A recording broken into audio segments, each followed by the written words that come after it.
Voici la journée que l'Éternel a faite, qu'elle soit pour nous un sujet de joie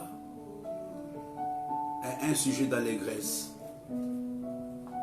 Ma prière que ce matin que Dieu nous fasse du bien. Ma prière que Dieu exauce chacun d'entre nous. La parole de Dieu déclare dans le livre de Psaume, ô toi qui écoutes la prière, tous les hommes viendront à toi. Ce matin, nous sommes ici parce que nous croyons à l'exaucement de la prière. Ce matin, nous sommes ici parce que nous croyons qu'il y a un Dieu qui nous connaît. Non seulement un Dieu qui nous connaît, mais un Dieu aussi qui prend soin de ses enfants. Je voudrais dire à quelqu'un ce matin que quelles que soient les situations par lesquelles tu es en train de passer, rassure-toi que Dieu est au courant de toutes les choses par lesquelles tu passes. Sans plus tarder, je nous invite à baisser nos têtes et à recommander 7 temps de dévotion matinale à la grâce de Dieu. Prions.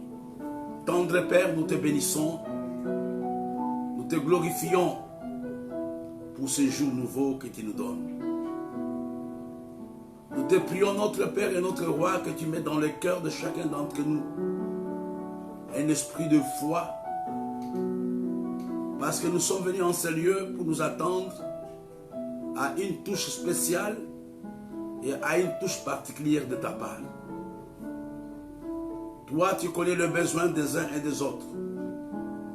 Toi, tu connais le besoin de chacun d'entre nous. Il y a des gens au milieu de nous qui sont malades, qui sont opprimés, qui sont dans l'angoisse, qui désespèrent même. Nous te prions, Seigneur, ce matin, que tu te souviennes de chacun d'entre eux. Oh, notre Père et notre Dieu, nous voulons faire la même prière que Jacob, quand il t'avait parlé à Péniel, quand il avait dit, je ne te laisserai pas partir avant que tu m'aies béni. Ce matin, nous prions, Seigneur, que tu nous bénisses. Nous prions, notre Père et notre Dieu, que ce temps ne soit pas un temps vain, mais un temps de communion avec toi, un temps de rencontre avec toi. Visite ton peuple, visite notre Dieu et donne-nous un témoignage pendant ces quelques minutes que nous serons dans ta présence. Nous voulons te bénir, Seigneur. Nous voulons t'élever, nous voulons te glorifier. Libère dans chaque cœur un esprit de foi et viens au secours de notre faible foi. Nous nous attendons à toi, notre Père et notre Dieu. Dans ton nom, nous avons prié avec toutes les actions de grâce. Amen. Amen. Ce matin, nous allons travailler, nous allons nous exhorter, nous allons implorer la grâce de Dieu, nous allons écouter la parole de Dieu. Mais ma prière, que Dieu bénisse quelqu'un ce matin. C'est vraiment le plus important pour nous. Nous avons quitté nos lits, nous avons même bousculé notre programme. Je sais que ce n'est pas facile de se lever le matin pour rentrer dans la présence de Dieu. Mais vous, vous êtes des champions parce que vous avez bravé le sommeil, vous avez bravé la pluie et même la chaleur pour qu'ensemble que nous puissions invoquer notre grand Dieu. Que Dieu vous bénisse. Je voudrais, avant de toute chose, partager avec vous une pensée. On aura 2-3 pensées Mais la première pensée qui me vient à l'esprit, qui est important, parce que ce sont ces paroles que l'homme a écoutées la première fois quand Dieu l'a créé. Quand l'homme devient l'homme, il y a quelque chose que Dieu avait fait sur cet homme. Et avec le temps, souvent, avec le combat, avec les difficultés, nous perdons la chose. Parce que nous perdons la chose, quelle est la conséquence? Nous mangeons le pain des douleurs. Ce matin, je vais vous parler de l'importance de la bénédiction. Avant d'arriver au thème que nous avons annoncé hier, relève ma tête. Ce matin, je voudrais dire à quelqu'un, aie soif de la bénédiction de Dieu. Toute la nuit, c'est arrivé dans mon esprit très fort. J'aimerais vraiment ce matin que tu puisses dire à Dieu, pour cette nouvelle année des rochers, pour cette journée, pour cette nouvelle saison, papa, j'ai besoin de ta bénédiction. C'est vraiment important et capital à mon avis. Sinon, Ésaïe n'allait pas pleurer. Tu peux être un homme important, je ne sais quoi, mais sans la bénédiction de Dieu. La bénédiction est quelque chose de fondamental, est quelque chose de capital dans la vie de chaque chrétien, dans la vie de chaque homme. La différence entre nous, entre les hommes, entre les églises, c'est la taille de la bénédiction de Dieu dans la vie de quelqu'un. Regarde avec moi dans le livre de Genèse, au chapitre 1, verset 28. On peut commencer à partir du verset 27. Dieu créa l'homme à son image. Il le créa à l'image de Dieu. Il créa l'homme et la femme. Et qu'est-ce qu'il a fait? Il les bénit. Acte 1, 28. Il les bénit, il les bénit, il les bénit. Dieu savait. Au début de cette année, pour ceux de l'église du Rocher, nous avons intérêt à pleurer devant Dieu. Bénis-nous, Seigneur, pour la nouvelle année qui commence. Bénis mon ministère. Bénis ma famille. Bénis ma femme. Bénis mes enfants. Aïe. Est-ce que Dieu est fou?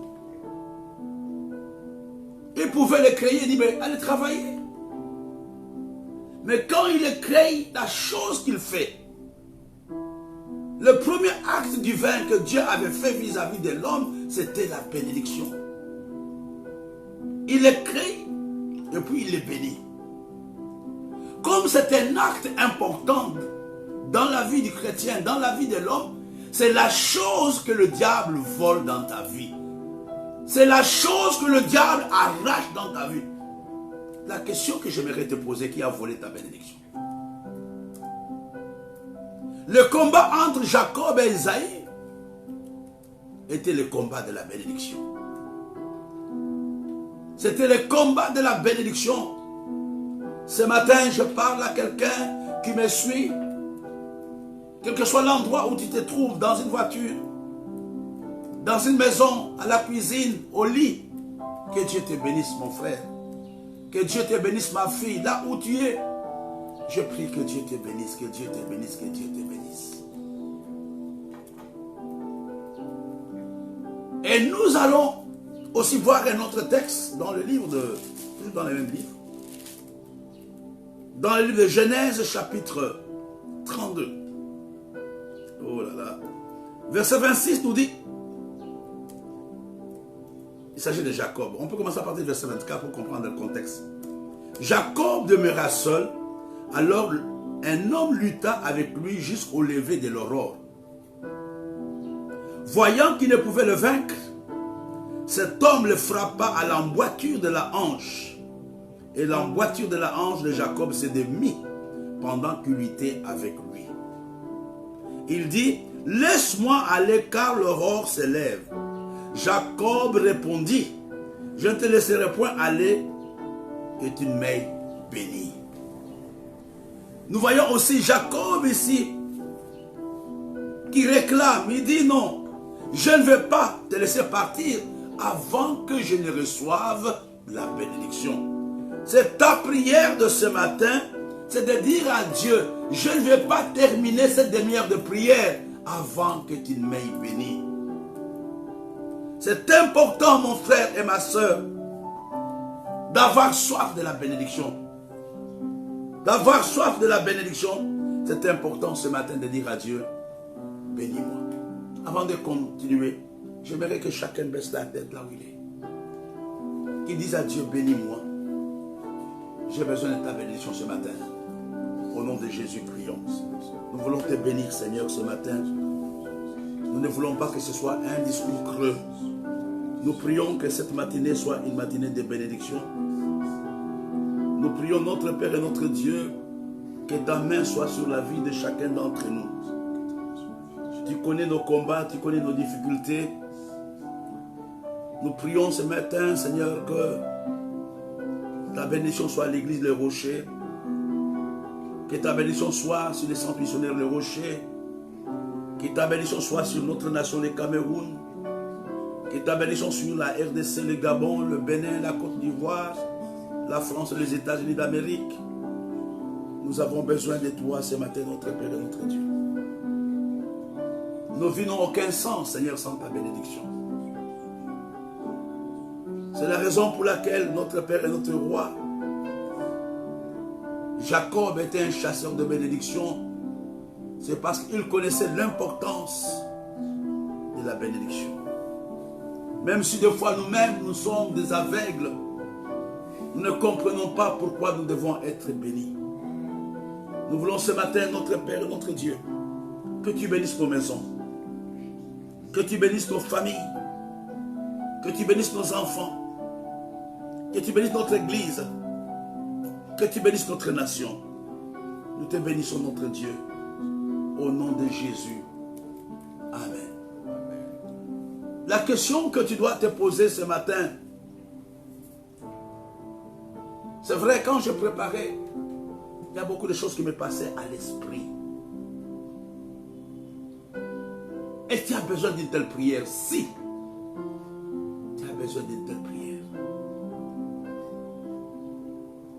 Est-ce que moi, en tant que pasteur, j'ai besoin de cette prière? Oui, mon frère. À tout moment, tu as besoin de cette prière. Et c'est la raison pour laquelle, excusez-moi d'ouvrir une parenthèse, évitez d'être en conflit avec les hommes. Parce que les hommes passent le temps à vous maudire tous les jours. Quand tu es un homme conflictuel, tu détruis le poids de ta bénédiction. C'est quoi la bénédiction? Je te donnerai 4 choses. La bénédiction, c'est dire du bien de quelqu'un. Ça, c'est la première définition.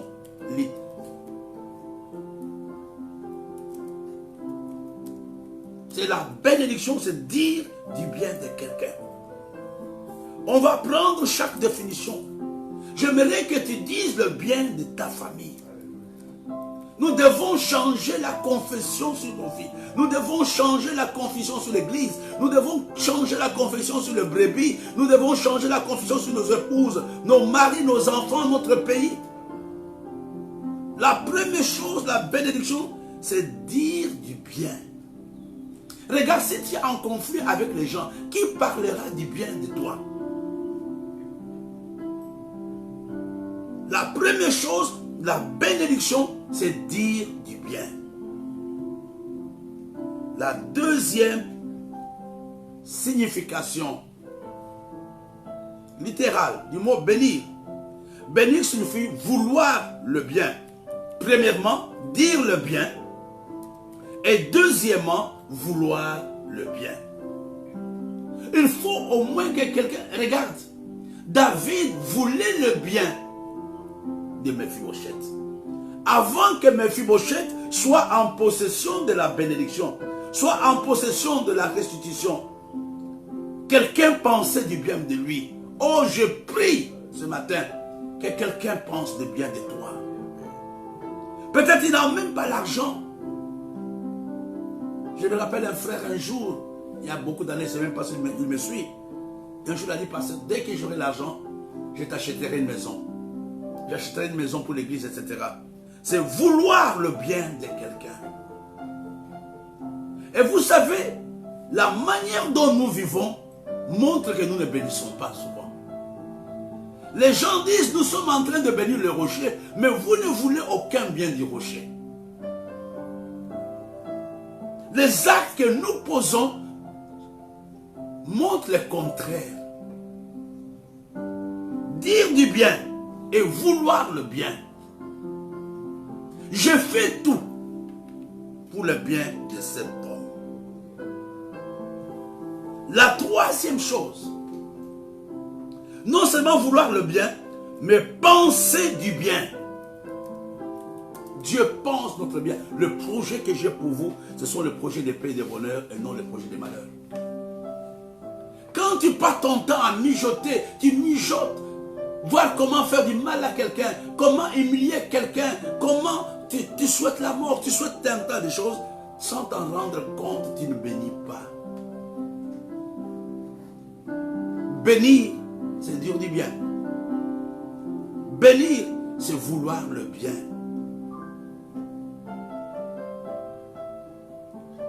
Quand je suis ami avec quelqu'un, je pense du bien de lui. Je m'intéresse à lui. Je veux son bien. Je le mets dans une position où il ne doit pas pleurer. J'ai une fille qui est dans un pays qui me dit, pasteur, j'ai pour principe. Elle dira amen à ce que je dis. Je n'aime pas voir quelqu'un pleurer à cause de moi. Ça doit être quelque chose qui doit te caractériser pour cette nouvelle année. Que quelqu'un ne soit pas triste à cause de toi, à cause de tes paroles, à cause de ton attitude, à cause des actes que tu poses. Ne fais pas pleurer quelqu'un. Tu détruis la taille de ta bénédiction. Quand ton mari pleure à cause de toi, il te maudit. Quand ta femme pleure à cause de toi, elle te maudit. Quand ton papa pleure à cause de toi, il te maudit. Prends la décision ce matin de dire, Seigneur, je dois apporter la joie dans la vie de quelqu'un. Rends-toi utile. Fais sourire quelqu'un. N'amène pas quelqu'un à pleurer à cause de toi. N'amène pas quelqu'un à murmurer à cause de toi. N'amène pas quelqu'un à quitter la foi à cause de toi. Tu dois être un transporteur de bénédiction. C'est quoi bénir? C'est souhaiter le bien à une personne. Après cette petite définition, j'aimerais que chacun prie. Seigneur, cette année, je prends la décision d'être une source de bénédiction pour mon frère et pour ma soeur. Au nom de Jésus, prions. Ce matin, notre Père et notre Dieu, regarde toutes les paroles qui ont été prononcées sur nos vies, qui ont été prononcées sur l'Église. Ce matin, nous les révoquons, notre Père et notre Dieu. Les paroles de jugement, les paroles de malédiction, les paroles de condamnation. Tu connais tout ce qui a été dit sur l'Église. Mais ce matin, nous voulons bénir notre Église. Ce matin, nous voulons bénir tous les ouvriers, Seigneur. Ce matin, nous voulons bénir tous les pasteurs, les anciens, les diacres, les ministres. Quel que soit l'endroit où ils sont, notre Père et notre Dieu. Nous prions, Seigneur, pour les chefs de famille. Nous prions, Seigneur, pour les épouses. Nous prions pour les enfants, Seigneur. Ce matin, Seigneur, visite-les d'une façon spéciale. Nous te prions, notre Père et notre Dieu. Nous voulons remplacer, révoquer les paroles, Seigneur, qui ont fait de nous des hommes sans importance. Ce matin, nous remplaçons les paroles de malédiction par les paroles de bénédiction. Seigneur, nous te prions. Fais-nous la grâce d'être, Seigneur, les distributeurs de bénédiction. Nous sommes là pour bénir, Papa. Nous sommes là pour bénir, Seigneur. C'est à cela que tu nous appelles ce matin. Nous voulons quitter ces lieux, Seigneur, en étant rassasiés de la bénédiction. Seigneur, tu connais les choses que nous prononçons, même en étant seuls, le mal que nous pensons par rapport aux autres. Nous voulons ce matin, notre Père et notre Dieu, prendre la résolution à partir d'aujourd'hui d'être des hommes et des femmes qui bénissent. D'être des hommes et des femmes qui bénissent. Seigneur, nous te bénissons ce matin. Nous te glorifions, Seigneur. Ouvre nos yeux pour que nous puissions voir, pour que nous puissions comprendre l'importance de la bénédiction. Alléluia. Tendre Père, ce matin, nous sommes ici parce que tu nous as montré clairement qu'il est temps de rechercher la bénédiction, c'est maintenant. Seigneur, aujourd'hui, c'est le deuxième jour de la nouvelle année dans l'église. C'est le deuxième jour de la nouvelle année dans nos maisons. Nous ne voulons pas commencer sans ta bénédiction, Seigneur. Nous ne voulons pas commencer sans ta bénédiction. Et nous voulons nous confesser, nous voulons nous repentir par rapport à toutes les paroles qui sont de nos bouches, par rapport à nos frères et sœurs avec qui nous vivons. Seigneur, nous n'avons pas l'esprit de compassion. Nous passons le temps à maudire, à médire, à mal parler des autres, des frères, des sœurs, des pasteurs. Mais ce matin, fais-nous la grâce, Seigneur, de le bénir. Nous bénissons, Seigneur, le révérend Boulou ce matin. Nous bénissons la révérende Clarisse, le révérend Eddie, Seigneur, tous ces hommes et ces femmes de Dieu que tu as mis dans nos vies. Nous les bénissons, notre Père et notre Dieu. Ô tendre Père, que les paroles que les hommes prononcent, qui sont devenues des jugements, qui sont venues des paroles de pesanteur, qui les empêchent de courir, nous maudissons ces paroles ce matin. Nous libérons les paroles de bénédiction maintenant. Au nom de Jésus, au nom de Jésus. Je bénis tous les anciens, Seigneur, les anciens de notre communauté. Je te les recommande ce matin. Je les bénis, Seigneur. Peu importe ce qu'ils sont, peu importe leur faiblesse, je les bénis. Je bénis le diacre, je bénis les diaconesses, je bénis les ministres, je bénis les chantres. Oh, notre Père et notre Dieu, le premier parole que Adam et Ève avaient écouté de ta part, c'était les paroles de bénédiction. Oh, malheureusement, aujourd'hui, nous n'avons pas de bouche avec les paroles de bénédiction. Nous passons le temps à maudire, nous passons le temps à juger, nous passons le temps à condamner, nous passons le temps à calomnier. Ce matin, nous bénissons, Seigneur, ton Église. Ce matin, nous bénissons ton Église. Nous bénissons notre beau pays, le Cameroun. Nous bénissons la RDC ce matin. Nous ne voulons pas être de ceux-là qui passent le temps à maudire les autres. Mais Seigneur, nous voulons bénir. Vous savez, quand on dit maudire, c'est quoi maudire? C'est mal dire. Mal parler de quelqu'un. C'est ça maudire. C'est ça maudire. J'ai des amis, j'ai des papas. Les Américains, quand ils les rencontrent, la première chose qu'ils te disent, que la bénédiction soit sur toi. The blessing upon, la bénédiction de Dieu soit sur toi. Nous devons changer la façon de voir. Quand tu commences à bénir quelqu'un, la bénédiction prendra place. Peu importe ce que ton enfant fait, peu importe ce que ta femme fait, toi, ton rôle, c'est de le bénir. Les gens prendront que tu es fou. J'ai suivi la prédication il y a quelques années de notre patriarche en francophonie, Mamadou Karambiri, qui parlait d'un homme qui avait fait un jardin. Qui avait fait un jardin, mais il y avait des endroits avec la même plante. C'était le rosier. Et chaque matin, il bénissait une partie où il avait mis des roses. À gauche, il le bénissait tous les jours. Il arrosait l'eau. Et de l'autre côté, il mal parlait de ce rosier. C'était même terre, même endroit, mais l'attitude de celui qui avait cultivé était différente. Mais quelques temps après, les paroles, le plantes qu'il bénissait grandissaient et portaient des fleurs. Mais les plantes qu'il ne bénissait pas, quand bien même il arrosait, ces plantes mouraient et séchaient. Ce matin, je voudrais, vraiment c'est une révélation pour moi-même ce matin. Nous devons, quel que soit ce que nous voyons en face de nous, apprendre à bénir. Apprendre à bénir nos enfants. Apprendre à bénir l'église. Apprendre vraiment à réjouir le cœur de quelqu'un. Ça doit être un objectif. Ça doit être notre objectif de voir quelqu'un être ce qu'il est à cause de ce que moi j'ai dit. Alléluia. Avant de continuer, je vais vous donner les avantages de la bénédiction. Je vais vous dire d'abord, qui peut bénir? C'est ça la question que nous devons nous poser. Qui peut bénir? Il y a 5 points que j'aimerais vous donner. Qui peut bénir? La première chose, c'est Dieu. Pas la première chose.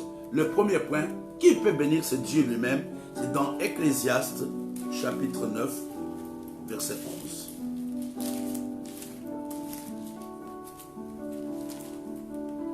Ecclésiaste, chapitre 9, verset 11.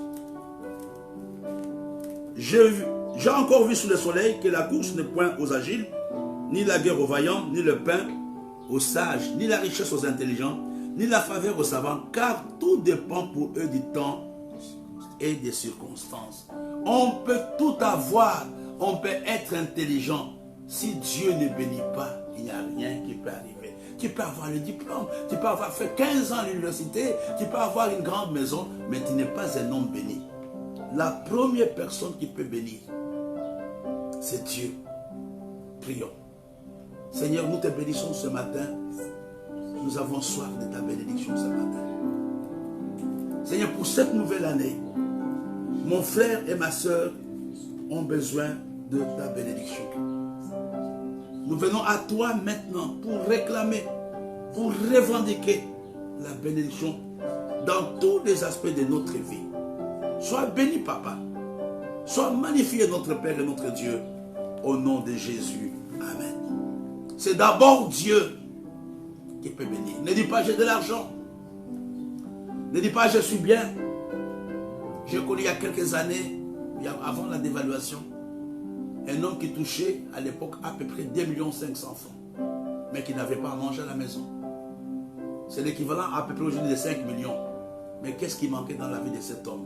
C'était la bénédiction. Mais ce matin, reçois la bénédiction de Dieu. Et aie soif de la bénédiction de Dieu. Regardons le livre de 1 Samuel. Je donne un enseignement très facile, mais très important et capital. 1 Samuel chapitre 2. Demain, nous allons nous bénir. Écris un petit mot à quelqu'un, je te bénis seulement. 1 Samuel chapitre 2, verset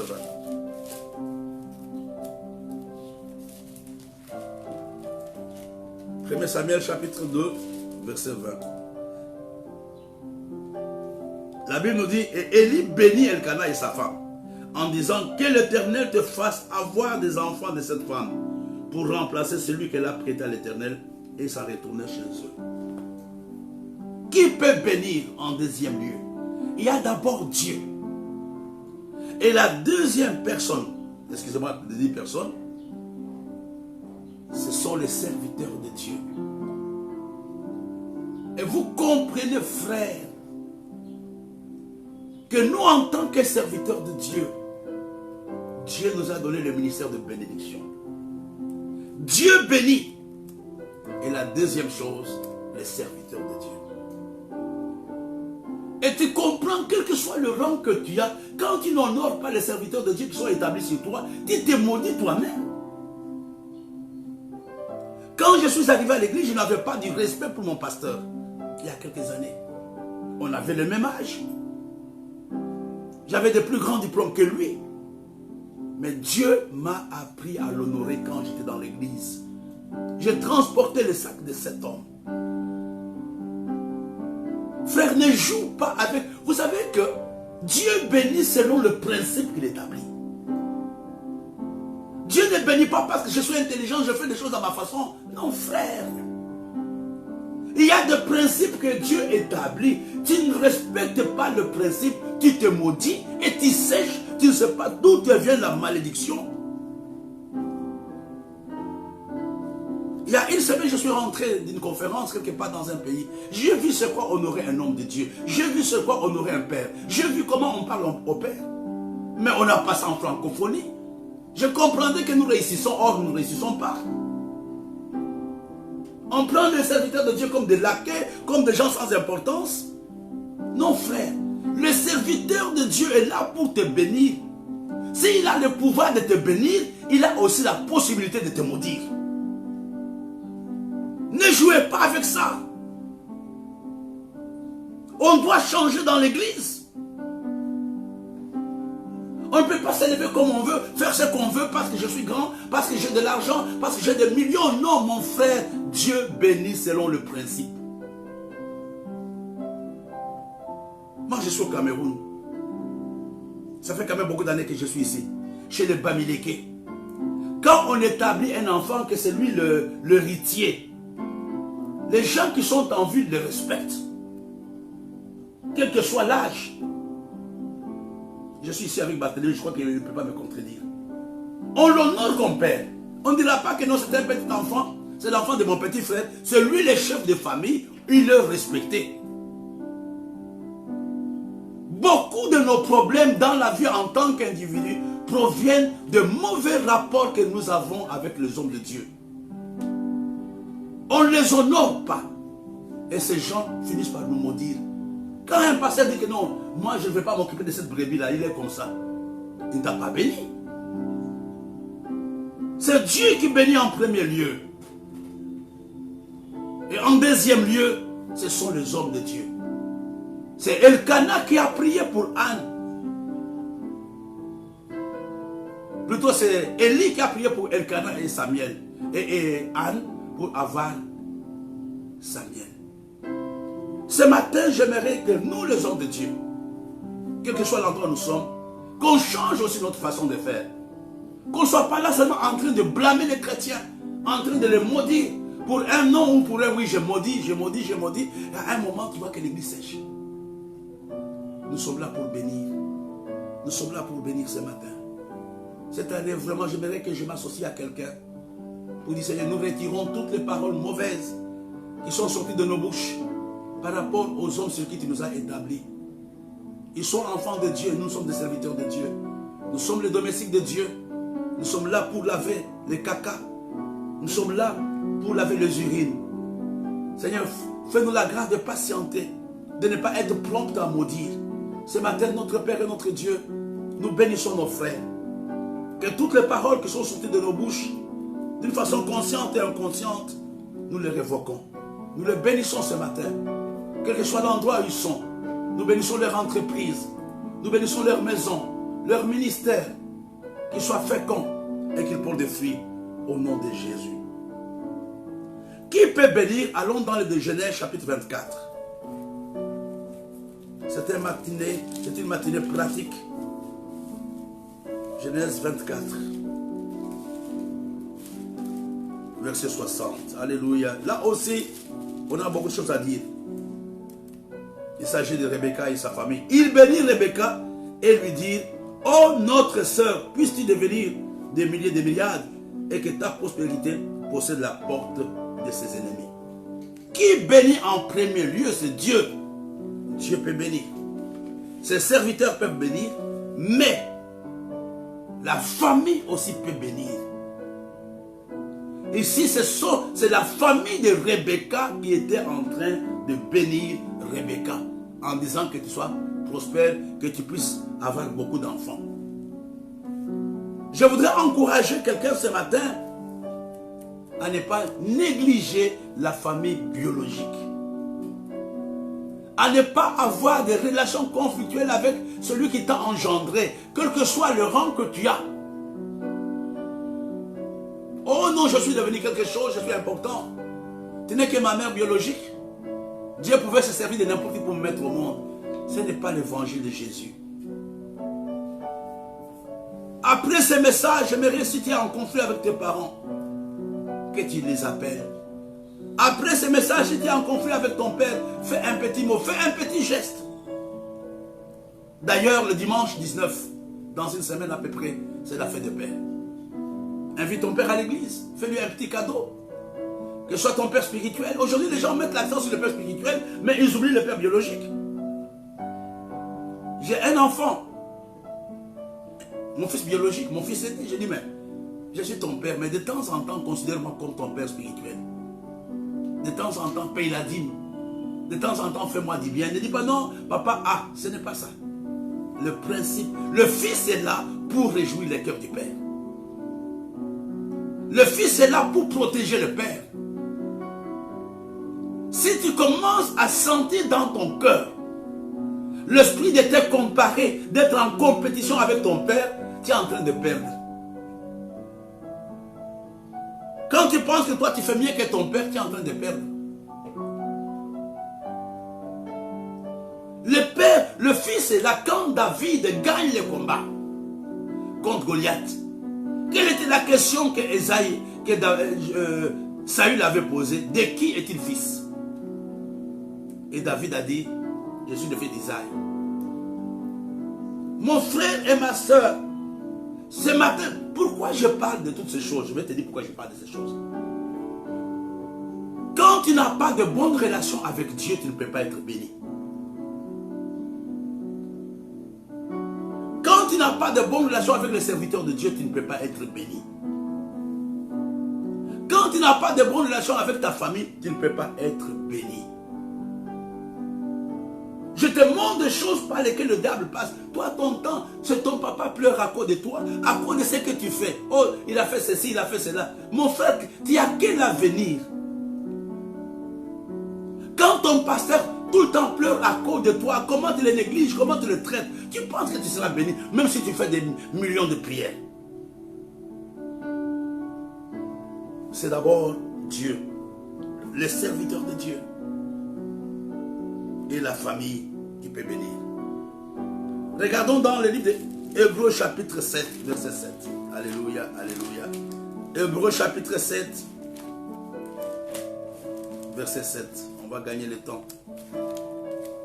Hébreux chapitre 7. Et ceci aussi manque chez les francophones. Hébreux chapitre 7, verset 7. La Bible nous dit, et lui, on commence à partir du verset 6. Et lui qui ne tirait pas de son origine, il leva la dîme sur Abraham et il est béni celui qui avait fait les promesses. Or, c'est sans contredire l'inférieur qui est béni par les supérieurs. L'inférieur est béni par les supérieurs. Qui bénit? Un aîné. Les aînés bénissent. J'aimerais dire à quelqu'un, la foi n'exclut pas l'ordre social. Tu dois apprendre à honorer, à respecter les gens qui sont plus âgés que toi. Moi, j'ai un beau frère qui a un bon ministère. Il est grand en RDC. Il est le frère de ma femme, le jeune frère de ma femme. Cet homme a beaucoup de moyens. Mais je vous dis, quand j'arrive dans son église, il s'élève pour me respecter, pour me saluer. Il ne peut pas dire que non, voilà, toi tu n'as pas une grande église. Il me respecte parce qu'il connaît la Bible. Un homme qui ne respecte pas les aînés ne connaît pas la Bible. Ne dis pas parce que moi je suis pasteur, je peux te parler comme je veux. Tu ne connais pas la Bible. J'aime la manière dont le petit respecte les aînés en Afrique de l'Ouest. Aujourd'hui, parce que tous nous sommes des anciens, parce que nous sommes des pasteurs, on peut parler à quelqu'un comme on veut. Non, la Bible nous dit que c'est le supérieur qui bénit l'inférieur. Ça signifie que le supérieur peut maudire l'inférieur. Oh frères et sœurs, ce matin, je te montre la source de nos problèmes. Si ces choses, nous les appliquons littéralement dans l'église, nous verrons la main de Dieu dans l'église. La première chose, Dieu bénit l'homme. Les serviteurs de Dieu bénissent l'homme. La famille et les frères aînés, les hommes aînés. Quand nous parlons des aînés, c'est aussi l'ensemble de tous ceux-là qui sont placés en dignité. Tu peux être plus âgé que le président Biya. Mais si tu ne le respectes pas, on va te mettre en prison. Et c'est ce qui manque souvent dans la vie de beaucoup de gens. Et souvent je rigole. Quelqu'un peut ne pas me respecter. Je m'en fous. Mais j'ai pitié pour lui. J'ai pitié pour lui. J'ai pitié de lui. Allons dans Actes chapitre 12. On va terminer rapidement. Actes chapitre 12. Là, c'était un message pour l'église. J'espère que les gens suivent. Actes chapitre 12, verset 5.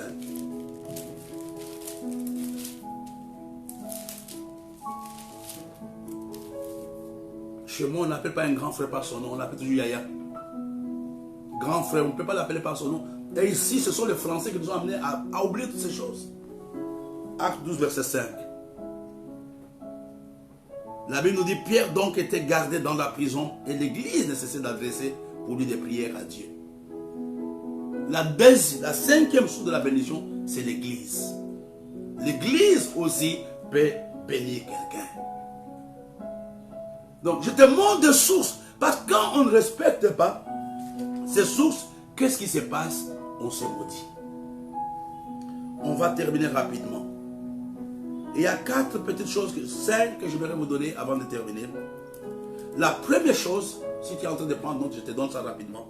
La bénédiction enlève le stress et le poids d'une mauvaise situation. Quand tu es un homme béni, quel que soit le problème par lequel tu peux passer, tu seras en paix. La bénédiction enlève le stress et le poids d'une mauvaise situation. Avant de compter, j'aimerais te dire de prier. Dis seulement à Dieu, Seigneur, que toutes les choses que nous venons de voir aujourd'hui, utilise-les pour me bénir. Au nom de Jésus, prions. Seigneur, nous te bénissons. Seigneur, nous te bénissons. Nous avons soif de ta bénédiction ce matin. Nous avons besoin de ta bénédiction, Seigneur. Visite ton église, Seigneur. Passe au travers des hommes de Dieu, de nos familles, de nos aînés, Seigneur, de l'église, pour qu'ensemble ce matin, nous puissions expérimenter la bénédiction dans notre vie. Au nom de Jésus. Au nom de Jésus. Et la deuxième chose, la bénédiction génère la paix. Donc un homme béni est un homme qui expérimente la paix intérieure. Quand la bénédiction de Dieu est sur toi, tu seras un homme de paix. J'ai voyagé avec certaines personnes qui sont en paix. Pourquoi? Parce que la bénédiction de Dieu est sur eux. La troisième chose, la bénédiction de Dieu t'aide à triompher de toutes les résistances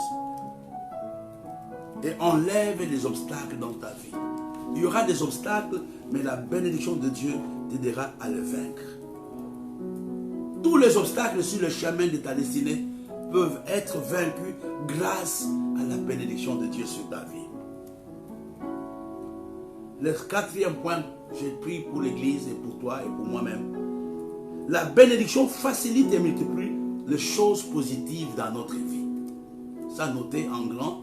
La bénédiction facilite et multiplie les choses positives dans notre vie. Quand tu ne vois pas des choses positives, des choses récentes dans ta vie, sache que la bénédiction a commencé à sécher dans ta vie. Oh, que Dieu te donne sa bénédiction ce matin, pour cette nouvelle année, là où tu es en train de me suivre. Que Dieu multiplie des choses positives, des choses de valeur dans ta vie. Que Dieu multiplie les choses positives. Dieu peut te donner une voiture, une maison. Dieu peut te faire sourire, un chèque sans aucun effort. Dieu est capable de te le donner. Et le dernier point, la bénédiction de Dieu nous aide à accomplir nos rêves et nos projets. Là, ce sont les 5 choses importantes. Je reprends. La première chose, la bénédiction enlève le stress et le poids d'une mauvaise situation. Deuxièmement, la bénédiction génère la paix dans la vie d'un homme. Troisièmement, la bénédiction nous aide à triompher de toutes les résistances et oppositions sur le chemin de notre destinée. Quatrièmement, la bénédiction facilite et multiplie les choses positives, les choses nouvelles dans notre vie. Et le dernier point, la bénédiction nous aide à accomplir nos rêves et nos projets. Voilà, frères et sœurs, le message que je voulais donner ce matin. Nous allons baisser nos têtes, nous allons prier ensemble. Seigneur, nous voici devant toi. Nous ne voulons pas quitter ce lieu sans ta bénédiction. On a vu beaucoup de choses, peut-être pas avec des mots exacts, mais j'aimerais vraiment que ce jour, ce 11 juin, que Dieu bénisse quelqu'un. Que Dieu te visite là où tu te trouves. Peut-être il y a des conflits avec lui, c'est le moment de te repentir. Peut-être tu n'as pas de relation avec tes pères spirituels, ta mère spirituelle. C'est le moment de dire à Dieu, Seigneur, donne-moi la force de pardonner. Il m'a offensé, mais je pardonne. Tu n'as pas de bonnes relations avec ta famille, c'est le moment de demander pardon. Tu n'as aucun respect envers les autorités, envers tes aînés. À cause de ta situation, demande pardon à Dieu. Tu es en conflit avec l'église. Je n'ai pas de temps de faire des commentaires. Demande pardon à Dieu pour l'église que tu as offensée. Au nom de Jésus, prions. Seigneur, ce matin, nous sommes ici. Moi, le premier. J'ai besoin de ta visitation, Père. J'ai besoin de ta bénédiction. Tu connais, Seigneur, les hommes et les femmes que nous avons offensés. Des hommes qui croupissent dans la misère, dans le malheur à cause de nous. Mais ce matin, nous te demandons de nous pardonner. Nous prions, Seigneur, que tu nous aides à ce que nous puissions faire du bien à nos frères, à nos aînés et à l'église. Que ce matin soit vraiment le matin de la bénédiction. Nous avons soif de la bénédiction. Fais du bien à la communauté du Rocher. Fais du bien au centre missionnaire des Rochers. Que cette nouvelle année, Seigneur, que nous ne puissions pas travailler avec le stress. Que ta présence soit réelle, effective, efficace dans notre Église. Sois béni notre Père. Sois béni notre Dieu. Au nom de Jésus, nous avons ainsi prié. Amen. Ça a été un plaisir de faire cette prière matinale avec vous. Dieu a conduit le programme autrement. J'ai parlé de beaucoup de choses, mais l'objectif était de vous dire que la bénédiction n'est pas un acquis, on peut la perdre.